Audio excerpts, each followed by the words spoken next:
ways. I obviously perform above standard on capital projects as a productive team member and as a leader in the role of project manager. But in addition to my regular roles, I also volunteer my time to assist in recruiting and community public relations endeavors with my colleagues. Now, there was one particular volunteer moment that I participated in that I would never, ever forget. At the time, my company was promoting healthy eating to the youth in our community, and I accompanied my company's public relations director to schools to speak on the topic of healthy eating. Now, on one school visit, the PR director spoke particularly about unhealthy eating and the risk of obesity. I sat in the back of the class and listened while she spoke. Now, as she moved deeper on the topic of obesity, I could hear rumblings going on among students in the classroom. The rumblings were so obvious it caused my colleague to pause her presentation and ask what was going on. Now, one student spoke up and asked my colleague why was she keep referring to obesity because she is not here. Huh? Me and my colleague were both dumbfounded because we couldn't make out what he was referring to. Now, we were speaking on obesity, and he was referring to a classmate. Now, after a brief back and forth and questioning, we realized that the student was actually referring to a classmate whose name was actually obesity, and it was spelled A-B-C-D. Obesity. We were like, what in the hell? What mama named their child obesity and spelled it A-B-C-D? Now, when I finally realized what was going on, I didn't know whether to laugh or cry, y'all. I didn't. But one thing I did know, I damn sure had a story to tell once the day was over and I got home when I talked to my family and friends. Now, one person I called was my mom. I told her what had transpired at the school visit earlier that day and that I learned about an absent classmate whose name was obesity, spelled A-B-C-D. And everyone got her name confused with the topic at hand, obesity, spelled O-B-E-S-I-T-Y. Well, to my surprise, this story was not shocking to my mom. My mom, who was a school teacher at the time and experienced a similar story in her classroom. My mom wanted to explain to me what could have possibly happened. She heard my story and promised me that she could do me one better, y'all. Well, all right, y'all. Are y'all ready for this? Are y'all ready to hear her story? All right, here we go. Now, my mom said that she had a past student in her class before named Famali.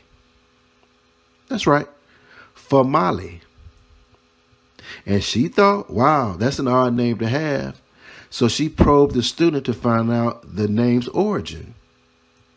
When questioned, the student embarrassingly let out the truth. My mom explained when a child is born in the hospital, the mother may not have a name ready upon birth, and the nurse may put a bogus name in the space for name to close out the data entry file of the birth in the computer for the birth certificate.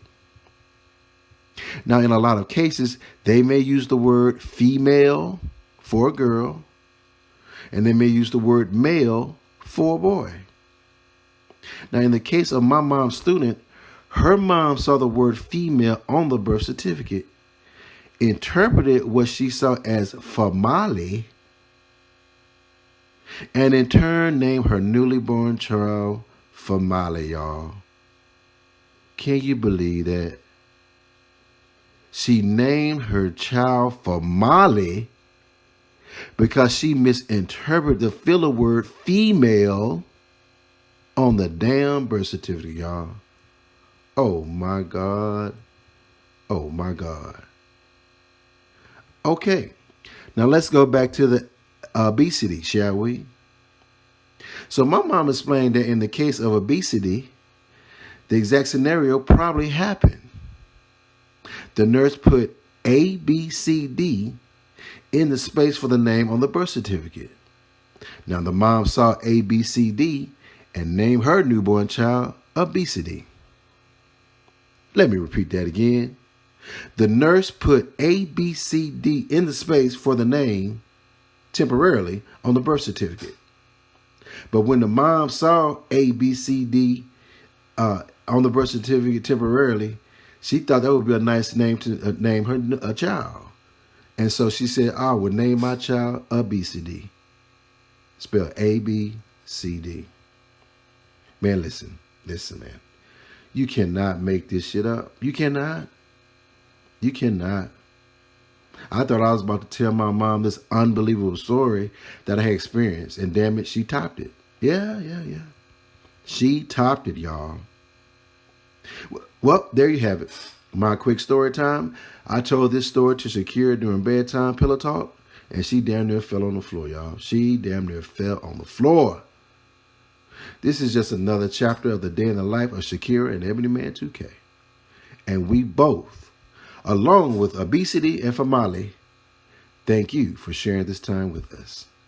This is Ebony Man 2K. Peace, and I'm out. This is Ebony Man 2K. Shakira and I would like to thank you for sharing this premiere with us. We would like to send a special thank you for those sending us cash apps and super chats as a show of appreciation and support. Both of our cash app handles are in the title of this video and in the description box below. The super chat button is in the chat room below the chat room window. Feel free to leave Shakira and I a highlighted comment about this video or just to say hello with the super chat during this closing. Well, all right, this is Ebony Man 2K. Peace, and I'm out.